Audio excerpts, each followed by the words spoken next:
지난 추석에 KBS TV에서 큰 한 프로가 있었는데 그 프로의 이름이 뭐였냐면 한가위 대기획 대한민국 어게인 그 다음에 뭘까요?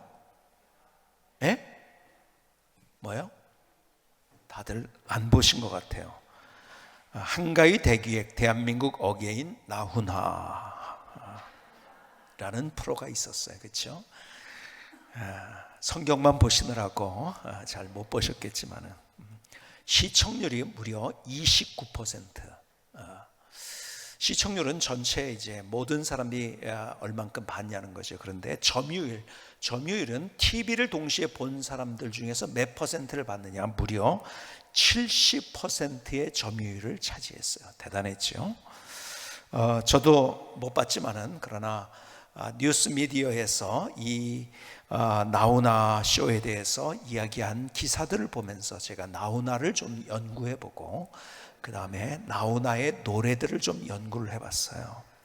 그런데 제가 와닿는 두 개의 노래가 있었는데 첫 번째는 내게 애인이 생겼어요. 제가 잘 부를 줄 알면은 좀 부르겠는데 잘 처음 듣는 노래라서 제가 잘 몰라서 그냥 가사만 좀 불러드리겠습니다. 내게 애인이 생겼어요. 너무 좋아 죽습니다. 내가 사랑에 빠졌어요. 자랑하고 싶다고요. 난생 처음으로 향수도 뿌리고 핑크색 셔츠도 멋도 부리고요. 그 다음이 와닿았어요. 교회도 가려고요. 왜냐하면 그녀가 기도하는 모습을 봤거든요. 내게 애인이 생겼어요. 꿈인가요? 아닙니다. 내가 사랑에 빠졌어요. 아주 그냥 푹 빠졌어요. 한 남자가 한 여인에게 빠진 장면을 너무 잘 썼는데 거기에 그 사람이 그 남자가 왜 빠졌는가? 기도하는 모습이 너무 아름다워서 그래서 나훈아의 노래처럼 우리 교회가 이렇게 되고 우리 교인들이 이렇게 돼서 정말 우리 때문에 교회 나오는 사람들이 많아지면 얼마나 좋겠는가 하는 기도를 제가 드렸어요. 또 하나는 여러분이 많이 거론됐던 노래지요. 테스 형이라는 노래예요. 테스 형. 가사를 좀 제가 다는 아니지만은 일부를 불러드릴게요. 어쩌다가 한바탕 턱 빠지게 웃는다. 그리고는 아픔을 그 웃음에 묻는다. 참 아프다는 얘기하는 거예요. 그러니까 그래서 한번 웃고 그리고 그걸 다 묻는다는 거죠. 그저 와준 오늘이 고맙기는 하여도 죽어도 오고 마는 또 내일이 두렵다. 기가 막힌 고백이죠. 그저 와준 오늘이 고맙기는 하여도 죽어도 오고 마는 또 내일이 두렵다. 내일에 대한 두려움이 있죠. 테스 형, 세상이 왜 이래? 왜 이렇게 힘들어? 테스 형, 소크라테스 형, 사랑은 또 왜 이래? 너 자신을 알라며 툭 내뱉고 간 말을 내가 어찌 알겠소? 모르겠소. 테스 형. 테스 형, 아프다. 세상에 눈물 많은 나에게. 테스 형, 소크라테스 형, 세월은 또 왜 저래? 먼저 가본 저 세상 어떤가요? 테스 형, 가보니까 천국은 있던가요? 테스 형. 테스 형, 테스 형, 테스 형, 테스 형. 참. 제가 그런데요, 이분의 노래를 보면서요, 이분은 그냥 단순한 대중가요 가수가 아니구나 하는 생각을 가졌어요. 굉장히 철학적인, 그냥 말초신경이나 아니면 감성을 살짝 자극하는 사람이 아니고 가사를 보니까요, 철학이 담긴 노래를 했더라고요. 내일을 어떻게 살 것인가, 그리고 죽음에는 무엇인가까지 얘기를 하는, 그러면서 소크라테스의 그 유명한 명제를 불러냈어요. 내 자신을 알라. 그러니까 다시 한번 이 시대를 살아가는 사람에게 네가 누군지를 제대로 알아야 된다는 그러한 메시지를 전해준 그러한, 그냥 노래를 잘하니까 그냥 노래 좋다 이것이 아니라 그 안에 철학을 담았더라고요. 여러분, 너 자신을 알라고 이야기하는, 정말 너 자신을 알라는 말이 무슨 말일까요? 제가 그래서 또 이 나훈아 때문에 소크라테스를 또 조금 연구를 했어요. 왜 연구를 했냐면 도대체 그렇다면 내 자신을 알라는 말의 의미가 무엇일까를 다시 한번 제가 좀 알아보려고 연구를 해보니까요, 제가 굉장히 많이 연구했으니까 여러분 답만 드릴게요. 그냥 이 질문의 답은 내 자신 누군다는 것이 모른다는 거예요. 사실은 소크라테스도 자신이 누군지를 몰랐어요. 그러나 분명한 것은 자신이 누군지를 모두 모른 채 산다는 거예요. 그것이 우리의 문제라는 거예요. 그런데요, 그 시대에 비슷하게 살았던 소포클레스라는 사람이 있어요.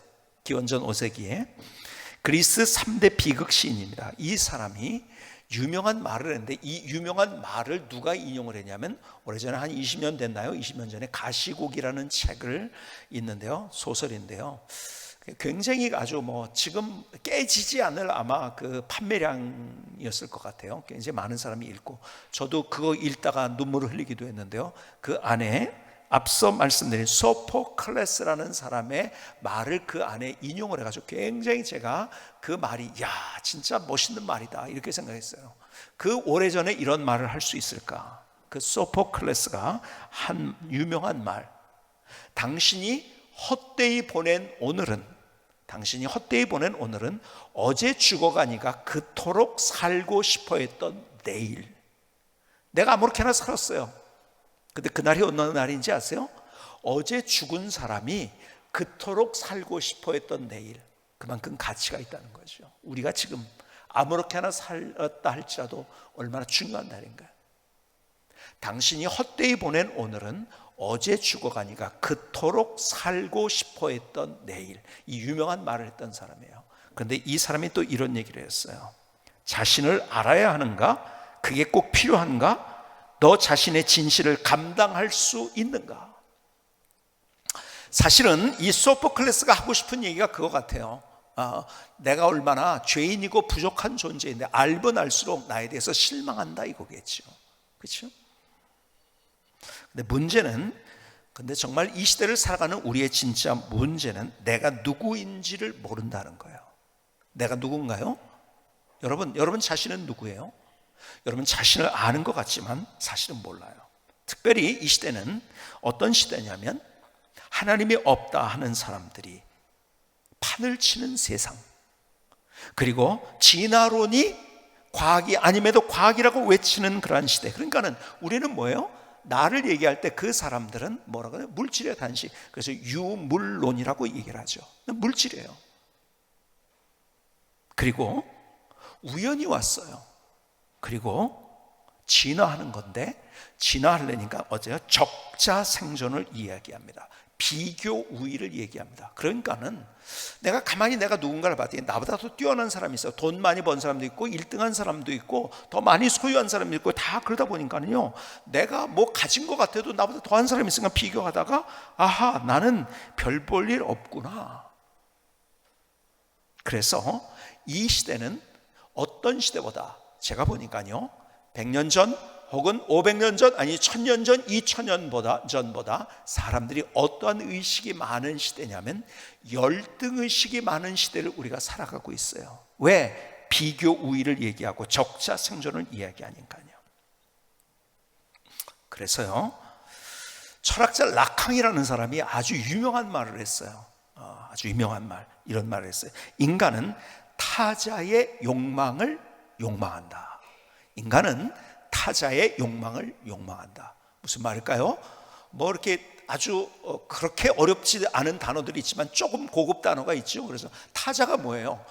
그냥 다른 사람이라고 쓰면 좋겠는데 꼭 타자라고 써요. 그렇죠? 철학에서는 타자, 다른 사람의 욕망도 좀 더 쉽게 하면 욕심이에요. 그렇죠?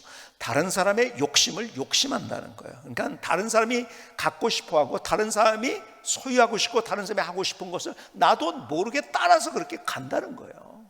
그러니까 내가 왜 그걸 해야 되는지 잘 몰라. 사실은 인생의 황혼을 보면 왜 그걸 내가 쫓아갔지 하는 거예요. 근데 왜 그래요? 다른 사람이 쫓아가니까 나도 모르게 쫓아간다는 거죠. 그래서 인간은 타자의 욕망을 욕망한다. 유명한 이야기를 철학자 라캉이라는 사람이 했어요. 그러다 보니까 다른 사람 쫓아가니까 나는 안 되거든요. 어떻게 되죠? 자존감이 없어집니다. 열등의식이 생깁니다. 자, 가만히 이 시대를 분석을 하니까 열등의식이 충만한 시대, 자존감이 무너진 시대. 그래서 우리가 뭐가 다시 회복되는가? 우리의 자존감이 회복돼야만 하는 그런 시대를 살고 있어요. 자, 보세요.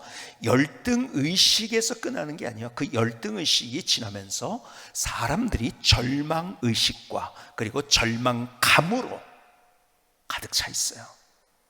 그래서 이 시대가 어떤 시대냐면 자살이 일상화됩니다. 자살의 비율이, 자살하는 사람의 그런 퍼센테이지가 점점 높아지는 그런 시대. 여러분, 알베르 까뮈라는 사람이 유명한 책을 하나 썼어요. 패스트라는 책을 썼어요.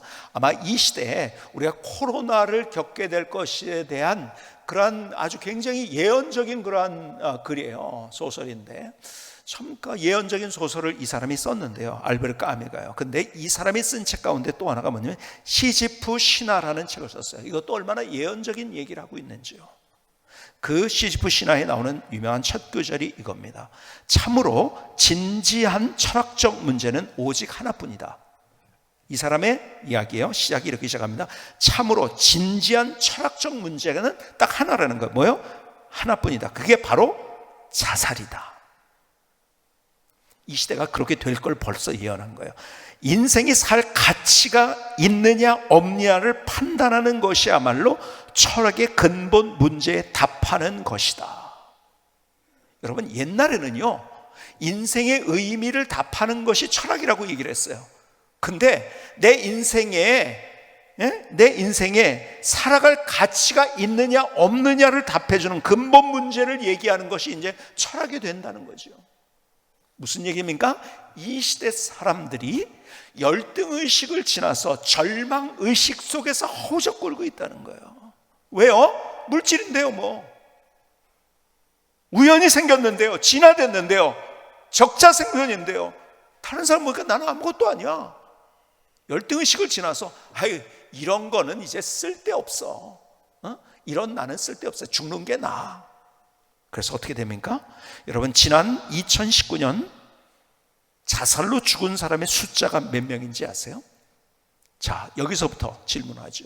여러분, 지금 코로나19로 인해서 사람들이 죽었다고 그래요. 근데 우리나라를 기준하는 겁니다. 우리나라에 코로나19로 죽은 사람이 몇 명일까요? 몇 명 정도인지 아세요? 여러분, 400명을 조금 넘습니다. 자, 400명이 조금 넘어요. 그런데 자살로 죽은 사람은 작년 기준으로 몇 명인지 아세요? 무려 13,799명입니다. 무려 13,799명 자살로 죽은 사람. 자, 지난 1월부터 8월까지 2000년도 기준입니다. 1월부터 8월까지 통계를 냈더라고요. 극단적 선택을 시도한 것이 15,090명입니다. 20대에서 특별히 자살률이 점점 지난 작년에 비해서 28%가 늘었대요. 전 연령대 중에서 가장 높습니다. 여러분, 40세까지 따질 때 80% 중간까지 40세까지 사망 원인 1위가 뭘 것 같습니까? 사망 원인 1위. 저는 쉬운 질문을 한다거나 아니면 답을 드리고 한다고 했죠. 뭐죠? 자살입니다. 몇 퍼센트일 것 같아요? 무려 50%가 됩니다. 40세까지의 사망 원인 1위가 자살이에요. 그리고 그것이 50%예요. 그 다음엔 사고, 아니면 암, 뭐 이런 것들이고요. 여러분, 20, 30대는 소위 말해서 더 인권이 강조된 시대를 살고 있어요. 그렇죠?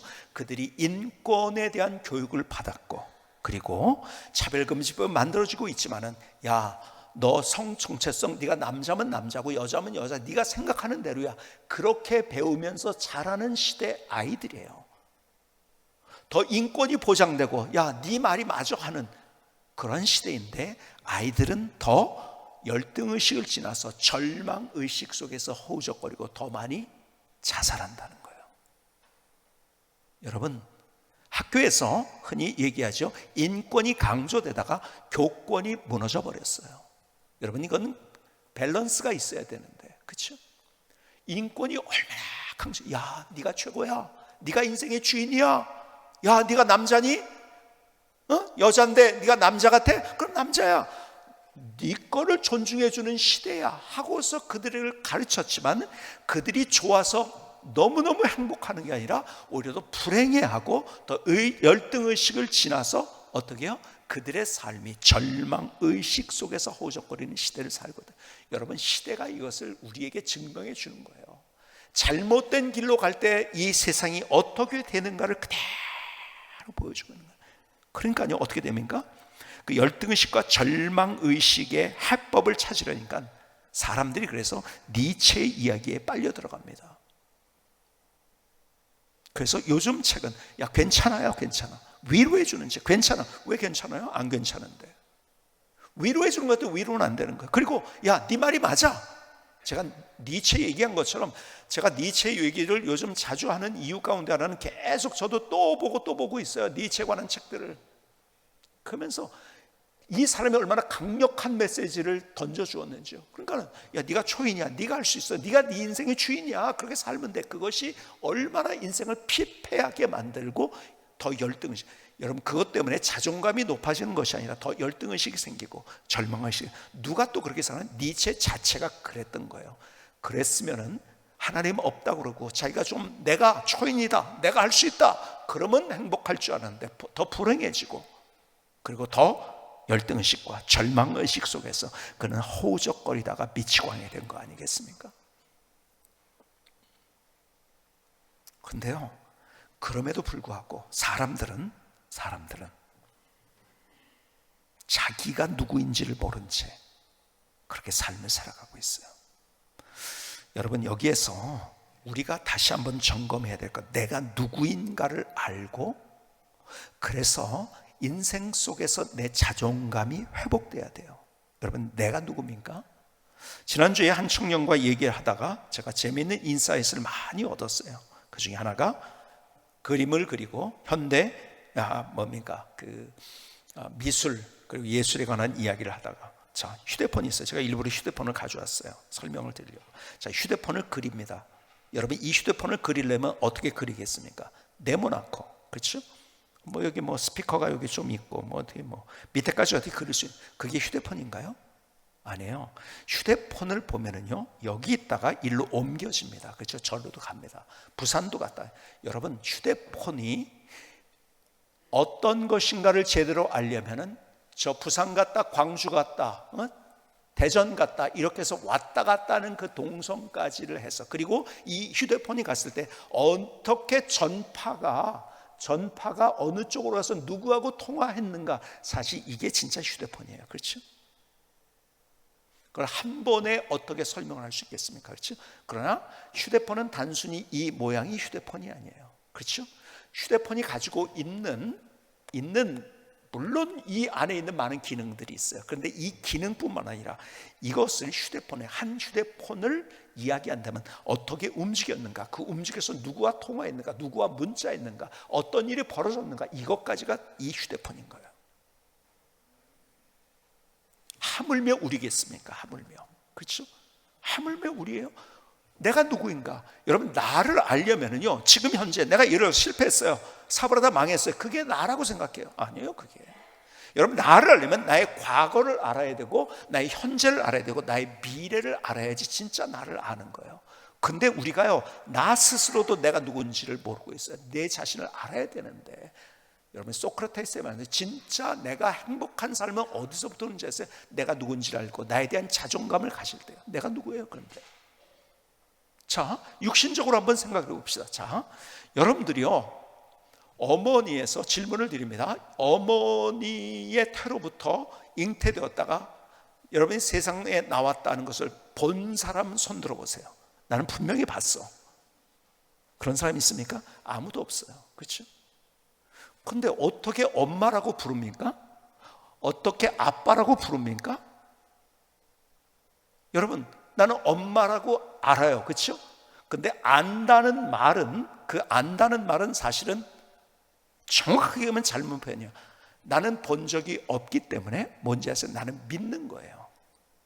나의 엄마라고 믿는 거예요. 나의 아빠라고 믿는 거예요. 왜요? 나는 경험한 게 아니니까 그게 진짜 그런지 아닌지. 그렇죠? 그럼 믿는 거예요. 근데 어떻게 믿나요? 어떻게 믿나요? 엄마 아빠가 얘기해 주니까요. 그런데 가끔 가다가 삼촌이 와가지고 이런 얘기를 합니다. 야야, 너 있잖아, 다리 밑에서 주워왔어.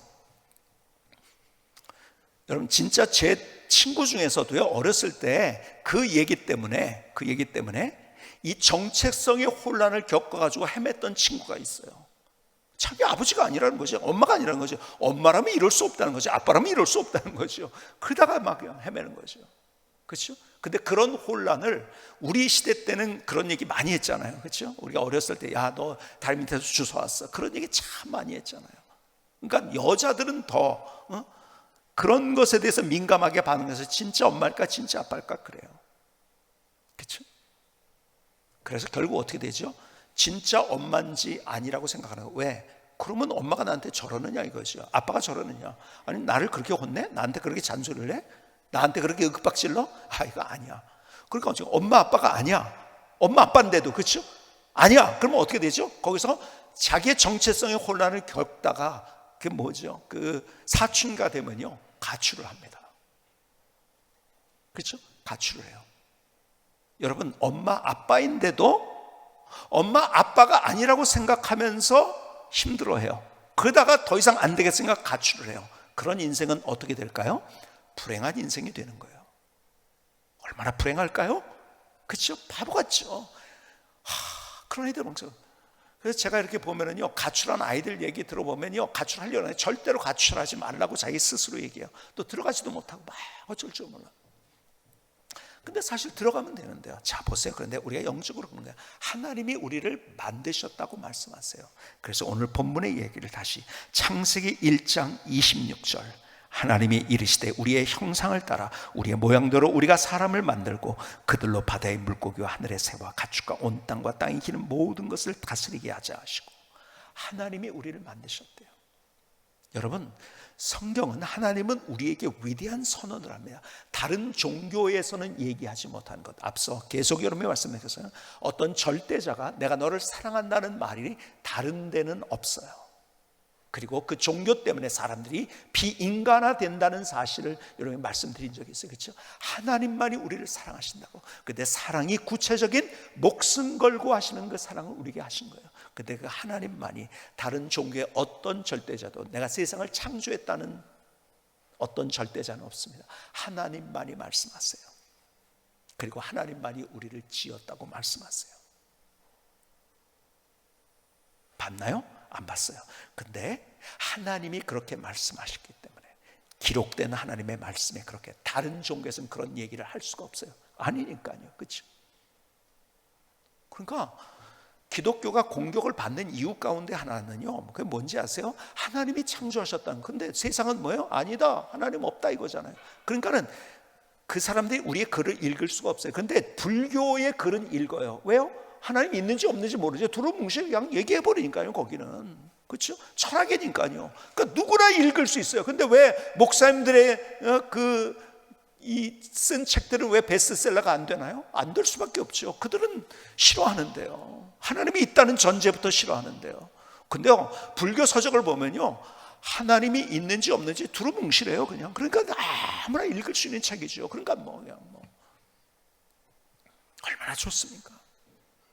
하나님이 세상을 창조하셨고 그분이 나를 만드셨다고 말씀하세요.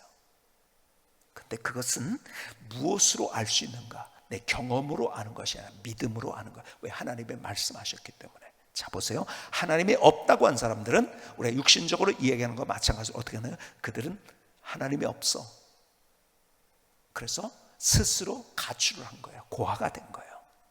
불행한 거죠. 여러분, 그러니까 불행한 거예요. 그러니까 열등의식을 갖는 거예요. 그러니까 절망하고, 그리고 점점 더 자살을 하게 되고, 점점 더 불행하고. 여러분, 물질 문명이 발전할수록 더 옛날보다 더 행복해졌는데 더 불행하게 인생을 살아가고 있는 이유죠. 가출된 상태. 그래서 다시 예수님을 믿겠다고 인격적으로 고백했다는 것이 무엇인가? 뭐냐면 하나님의 집에 다시 돌아온 거예요. 하나님이 나의 아버지 하나님이세요. 그거예요. 그래서 유명한 시편 23편의 고백, 다윗의 고백. 여호와는 나의 목자시 내게 부족함이 없으리로다 하면서 원수의 목전에 상을 차려주신 주님,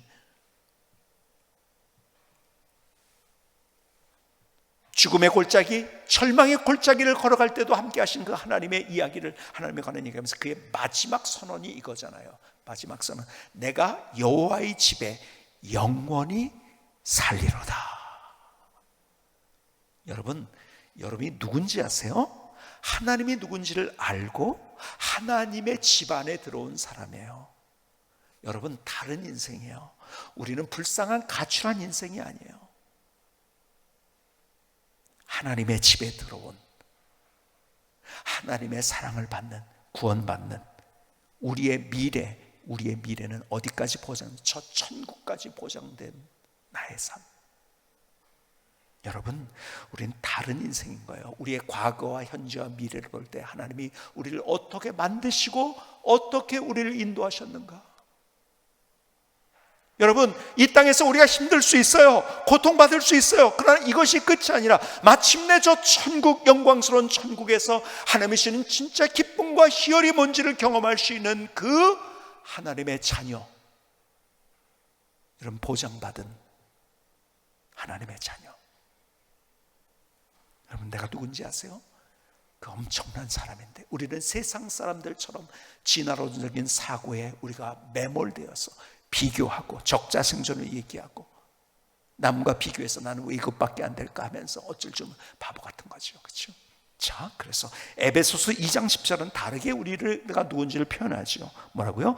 우리는 그의 만드신 바라, 그래서 예수 안에서 선한 일을 위하여 지으심을 받은 자니. 자, 우리를 만드셨고 지으셨는데, 만드신 바라라는 것을 여러분 헬라어에서 뭐라고 하냐면 포이에마라고 합니다. 여러분, 예수님 짤이라는 성경 공부를 하신 분들은 다 배웠어요. 그렇죠? 포이에마. 그리고 그것의 뜻은, 포이에마의 뜻은 작품이라는 거예요. 걸작이라는 거예요. 나는 걸작이, 왜요? 하나님이 만드셨기 때문에. 내가 누군지 아세요? 하나님의 작품이에요. 피카소가 그림을 그렸어요. 여러분, 피카소가 일단 그리면 모든 것들이 다 걸작입니다. 그가 한 달을 애써가지고 그린 그림이나 아니 그냥 스케치로 막 이렇게 한 거나 다 사람들은 다 걸작이라고 이야기합니다. 작품이라고 이야기합니다. 왜요? 피카소가 그렸기 때문에. 그리고 엄청난 가치가 있어요. 돈으로 환산할 수 없는 가치가 있어요. 자, 근데 세상은 유물로는 우리를 뭐라고 얘기하는지 아세요? 우리는 작품이 아니에요. 우리는 그럼 뭔가요? 상품이에요. 아니, 기계예요. 마치 이렇게 우리를 만드는 거예요. 컴퓨터예요. 그렇죠? 컴퓨터는요, 컴퓨터를 살 때 어떻게 하죠? 비교합니다. 어느 게 성능이 좋고 성능 대비 어느 게 가격이 좋은가, 이걸 다 비교해요. 램이 얼마고 CPU가 어떤 CPU를 달았고 하드가 얼마나 되고 뭐 이런 것들을 우리가 판단한단 말이에요. 어떤 프로그램에 깔렸고, 그러니까 얼마다 비교합니다. 그 비교 안 하고 사는 사람이 있을까요? 비교하는 거예요. 그거는 비교 안 하면 바보죠. 그렇죠? 상품은, 기계는 비교하는 거예요. 절대 비교해야 되는 거예요. 그렇죠? 근데 유물론은 우리를 그렇게 기계의 모습으로 우리를 스스로 만드는 거예요. 나는 비교당하는 거예요. 그래서 내가 얼마나 똑똑하냐, IQ가 얼마나 더 높냐, 아니면 내가 더 얼마나 힘이 세냐, 아니면 또 내가 얼마나 소유했냐. 그러니까 그런 거 따지니까요, 모든 사람이 열등의식 속에서, 아니 열등의식을 지나서 말씀드리는 절망의식 속에서 헤맬 수밖에 없는 거예요. 근데 하나님은 우리를 향해서 너희는 기계가 아니라는 거예요. 너희는 상품이 아니라는 거예요. 뭐라고 말씀하는? 나를 작품이라고 말씀하는. 누가 만든 작품? 하나님이 만든 작품. 여러분, 세상 사람이 볼 때 강하고 건강하고 돈 많이 있고 어쩌고 저쩌고 다 비교해서 저 사람 대단하다? 아니에요. 부모 입장에서 볼까요? 아픈 아이, 병든 아이, 그래서 공부도 제대로 못하는 그 아이가 제일 애틋한 사랑이 그 아이에게 가는 거예요. 하나님의 마음이 그런 거예요. 왜요?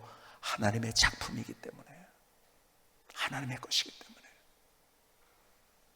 여러분, 하나님 안에서 내가 숨만 쉬고 있어도 하나님의 눈으로 볼 때는 나는 고귀한 존재고, 나는 하나님의 작품이고, 그리고 하나님께서 그토록 애틋한 마음으로 사랑하는 존재예요. 내가 숨만 쉬고 있다 할지라도. 세상은요, 숨 쉬고 그리고 아무것도 못해? 그럼 버리는 거예요, 그냥. 근데 하나님은 더 사랑하신다는 거예요. 내가 누구인지를 알아야 돼요. 하나님에서 내 인생이 어떤 인생인지를 알아야 돼요. 나를 아는데 지금 내가 아프냐 안 아프냐, 돈을 많이 벌었냐 많이 벌지 못했느냐, 성공했느냐 실패했느냐, 다른 사람보다 힘이 얼마나 세냐 덜 세냐, 여러분 얼마나 큰 집에 사느냐 얼마나 작은 집에 사느냐, 이게 아니라 그거는요 세상 사람이 진화론적으로 하는, 그래서 서로 불행해지고 있는 거예요. 그거를 따지지 아니하시고 나 자체로 나를 존귀하게 여기시는 하나님, 소중하게 여기신 하나님, 여러분 다른 거예요. 그것이 정말 다른 거예요. 제가 커피를 좋아합니다. 그래서 여러분들에게 제가 정말 다른 사람에게 알려주지 않은 커피를 맛있게 먹는 천기 누설을, 누구한테도 들을 수 없는 이야기를 여러분에게 들려드리겠습니다. 여러분, 커피를 사람들은 먹을 때 맛으로 먹는다고 혹은 향으로 먹는다고 그래. 아니에요. 먹을 때는요, 그게 아니라 사람들은요 제일 먼저 눈으로 먹습니다. 어떤 음식을 먹을 때도요, 어떤 음식을, 제가 아는 가까운 사람, 여러분들 이름을 대면 아는 분은, 한 분은 콜라를 먹어도요 펩시가 딱 있으면요 펩시를 못 먹어요. 뭐만 먹냐? 코카콜라만 먹어요. 그래서 맛을 또 이 블라인드 테스트라고 하죠. 블라인드 테스트를 해가지고 맛을 그럼 감별할 줄 아느냐? 감별을 못해요. 요즘 블라인드 테스트 하면 어떻게 하죠? 사이다 맛하고 콜라 맛 구별 못한다고 하잖아요, 그렇죠? 근데 똑같은 콜라니까 더 구별 못하죠. 구별 못하는데도 펩시는 일단 못 먹는데요. 자기가 뭘로 먹는지 아세요? 눈으로 먹는 거예요? 머리로 먹는 거예요, 사실은. 여러분, 우리가 먹을 때요 맛으로 먹는지 아는데요 제일 큰 건 눈으로 먹습니다. 일단은요 제 딸은 닭발을 너무 잘 먹어요. 닭발을 너무 좋아해요. 근데 저는 일단 닭발을 못 먹어요. 그 모양을 보고서 저는 못 먹는 거죠, 그렇죠? 맛이 있고 콜라겐이 얼마나 많고, 그렇죠? 일단 그러니까 여러분 시각이 굉장히 중요하다는 거죠. 그리고 우리의 머리로 먹는 거예요, 결국은. 자, 근데 보세요.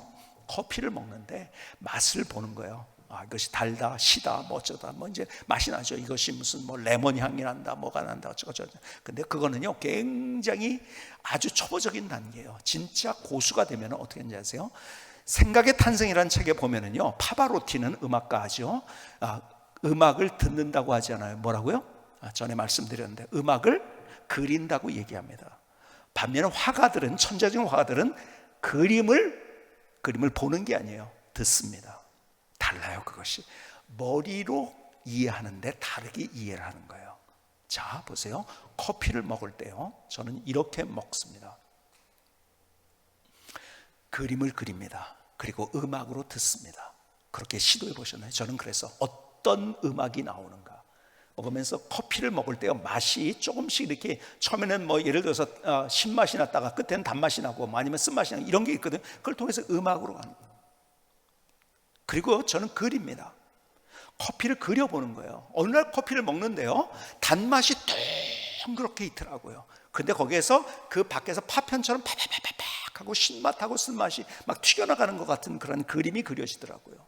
제가 그래서요 만약에 커피점을 한다면 내가 카페 이름을 이렇게 만들 것이라고 제가 결심한 거 하나가 있어요.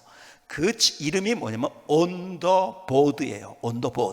온더보드냐면 이게 뭐죠? 그 그림 그리는 판 있죠. 판 위에라는 뜻이죠. 판 위에. 온더보드. 왜 그런지 아세요? 그래서 제가 CI까지 생각을 한번 해봤어요. 하얀 색깔의 보드에다가 색깔을 쫙 뿌려놓는 거예요. 여러 가지 색깔을. 그리고 커피는 그냥 먹는 것이 아니라 커피는 그리는 것입니다.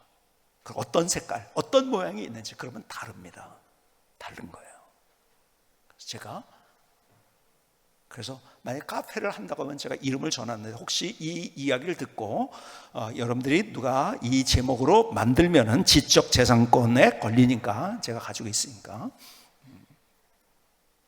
근데요, 얼마 전에 제가 커피를 먹는데, 제가 커피가 두 개가 앞에 있더라고요. 또 하나는 뭐냐면 그 인도네시아 커피, 또 하나는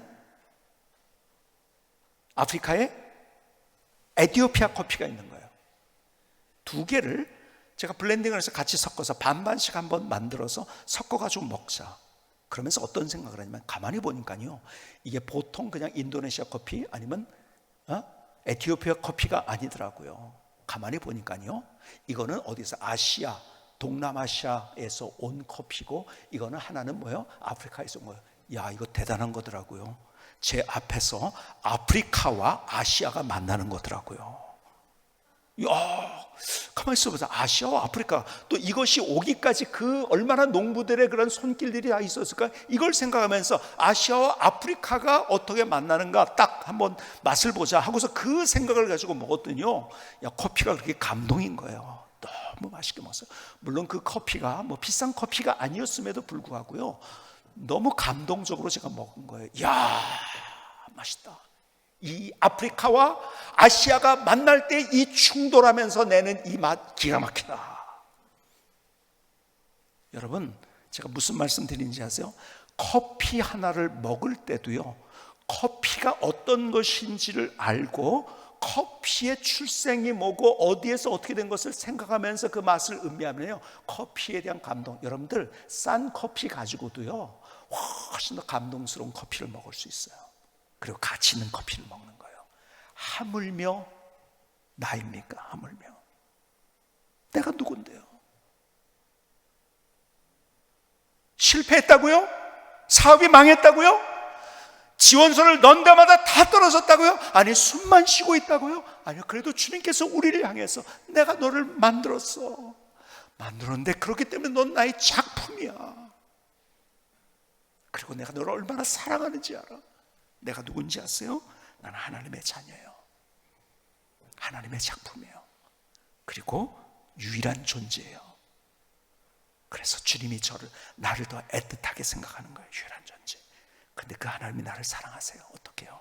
목숨 걸고 나를 구해서 다시 가족으로 만들기 위해서, 나를 가족으로 만들기 위해서 목숨까지 주셨어요. 나를 용서해, 죄의 대가를 지불해 주셨어요. 나를 구해 주시기 위해서, 나를 하나님의 자녀로 만들어 주기 위해서 그분의 자존심까지 버리셨어요. 하나님 앞에서 볼 때 내가 얼마나 귀한 존재인지 아세요?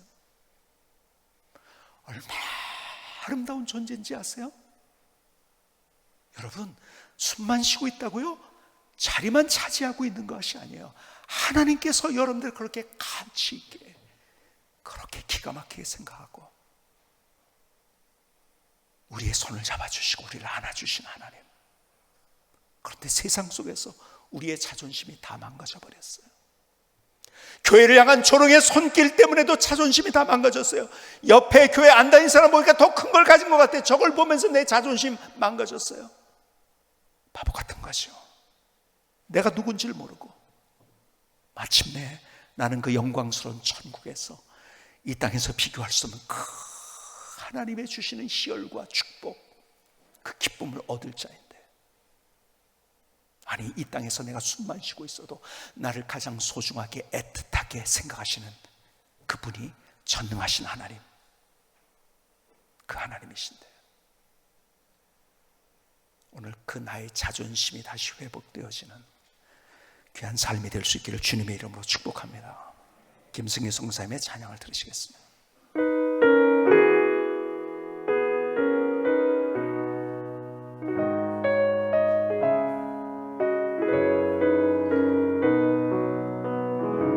세상은 자신이 누구인지 모른 채 불행하게 살고 있네요. 나는 우연한 존재가 아닌데 나는 물질이 아닌데 세상은 자신이 누구인지 모른 채 방황하며 살고 있지요. 나는 우연한 존재가 아닌데 나는 진화된 게 아닌데 나는 비교의 존재가 아닌데 열등의식으로 절망하고 있네. 나는 누구인지요? 하나님의 자녀, 사랑받는 하나님의 자녀. 하나님 감사합니다. 세상은 자신이 누구인지 모른 채 불행하게 살고 있네요. 나는 우연한 존재가 아닌데 나는 물질이 아닌데 세상은 자신이 누구인지 모른 채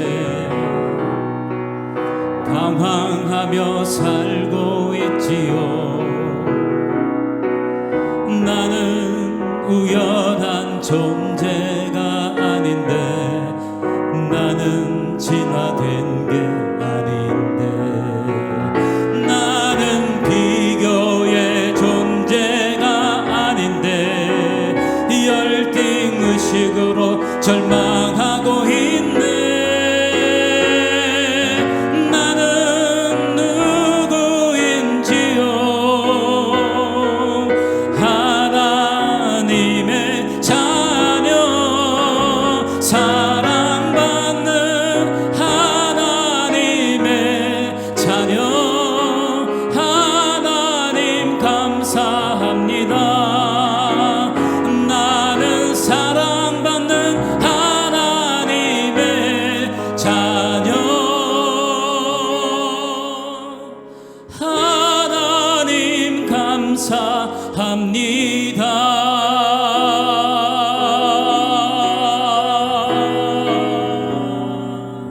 아멘. 하나님 나의 고백입니다. 나의 노래입니다. 하나님 나를 받아주시 하나님 감사합니다. 요즘 걷는 거를 굉장히 좋아하고 걸으면서 기도도 하고 때로는 걸으면서 제 인생의 뒤를 돌아보면서 추억의 박물관 속에 들어가서 또 거기서 울기도 하고 웃기도 하는 그런 제 모습이 있습니다. 그 중에 제 추억의 박물관 속에 가장 소중하게 있는 한 장면 가운데 하나가 제가 신학교 4학년 때예요. 체육대회를 했어요. 가을에. 그리고 그 체육대회 때 아마 처음으로 그 당시에 단축 마라톤 대회를 한 것 같아요. 제 기억으로는 1회였던 것 같은데. 근데 10km 이상을 이제 뛰는 건데요.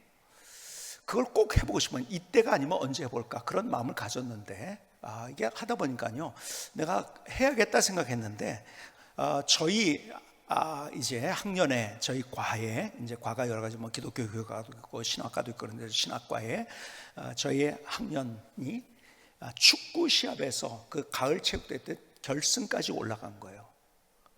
이래봬도 제가 국가대표는 못했어도 우리 과대표 축구 선수는 했습니다. 그래서 뛰게 된 거죠. 그리고 축구대회가 끝나면서 바로 그 다음이 뭐냐면 그 마라톤 대회가 이어지는 거였어요. 하고 싶었는데 축구 시합을 하고 나니까요 이거 어떻게 뛸 수 있을까 그래서 고민을 많이 해서 안 되겠다 하다가요 계속 내 마음속에 이게 마지막 기회일지 모른다는 마음속에 도전을 무조건 해보자. 그래서 제가요 끝나고서 그냥 체육대회에 이제 도전을 한 거예요. 그 마라톤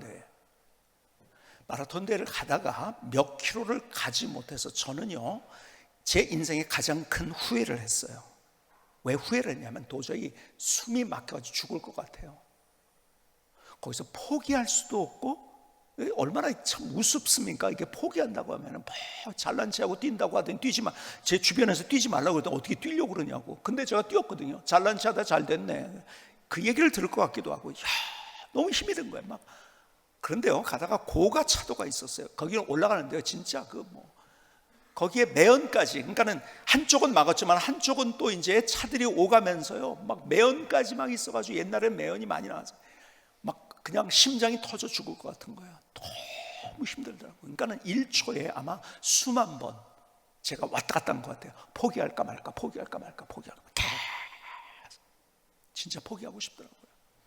그리고 내가 왜 여기를 도전했는지, 여기에 하겠다고 한 나 자신이 미워지기 시작했어요. 너무 힘들었어요. 포기했어요. 근데요, 옆에 이제 진행 요원들도 있고 이제 차를 가지고 가기도 하고 그러는데 자전거를 타고 내 옆에서 달리던 제 과동기가 있었어요. 제가 힘들어하는 모습을 보면서 제가 그 전에 그 친구가 이렇게 보는데요, 제가 너무 힘드니까 자전거에 한 몇 분만이라도 제가 매달려서도 갔으면 좋겠더라고요. 그래서 막 매달릴까 말까 막 그러고 있는 사이에 그 친구가 저한테 뭐라 그러냐면, 야 힘들지? 좀 이렇게 잠깐 매달려서 가 그러는 거야. 그러니까 유혹까지 있으니까 막 진짜 딱 잡으려고 하는데, 그래도 이거 잡으면은 내가 마지막 꼬린 지점에서 내가 그렇게 온 내가 이게 아니라고 생각하니까 그냥 잡으려고. 그러니까 유혹은 너무 컸죠. 근데 계속 그러면서 막 여기서 차라리 내가 그냥 어떤 마음이 들었냐면, 쓰러져서 그냥 막 그냥 여기서 그냥 코마 상태로 가면은 차라리 내가 창피도 안 당하고, 내가 중간에 이어 또 그만둔다고는 창피하고, 그래가지고 막 별의별 생각이 다 왔죠.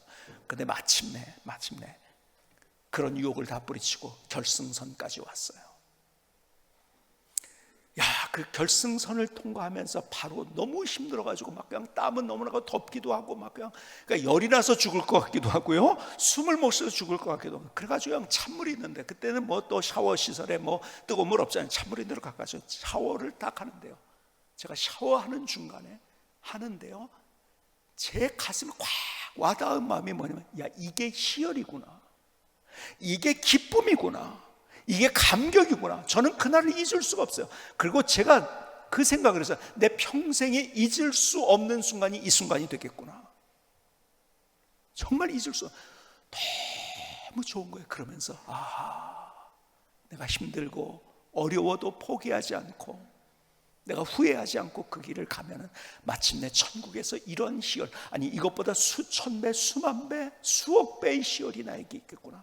그 생각을 하는데 얼마나 하나님 앞에 감사하든지요. 그래요. 내가 누군지 아세요? 과거도 하나님이 나를 만드셨어요. 현재도 하나님이 나를 지켜주세요. 내가 알지 못하는 곳에서 나를 인도해 주세요. 아니, 내가 숨만 쉬고 있어도 하나님은 나를 향해서 그 애틋한 마음으로 나를 바라보고 계세요. 그런데 마침내 미래에 난 누군지 아세요? 내가 감히 상상할 수 없는 그 천국의 영광을 누릴 하나님의 사람이라는 거예요. 내가 누군지를 알아야 돼요. 다른 인생을 사는 거예요. 다시 우리에게 회복돼야 될 것이 있다고 한다면, 하나님 안에서 세상이 주는 그런 교만이 아니에요. 하나님이 내게 주시는 내 자신에 대한, 내가 얼마나 하나님 안에서 존귀한 존재인가 하는 자존감을 갖는 것, 그것이 하나님이 원하시는 거예요. 그래서 넌 나의 작품이라고 말씀하세요. 내 형상으로 만들었다고 말씀하세요. 다 다를 거예요. 환경이 얼마나 다를까요? 코로나 때문에 힘들기도 하고요, 어렵기도 하고요.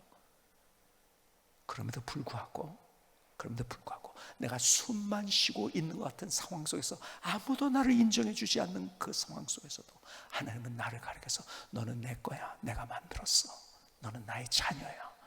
그리고 내가 숨만 쉬고 있어도 나는 너를 얼마나 사랑하는지, 너는 나의 작품이야. 오늘 그 하나님의 음성이 들려지고 그 하나님의 마음의 가슴에 심장에 이식되어지는 귀한 시간이 될 수 있기를 주님의 이름으로 축복합니다. 기도하시겠습니다.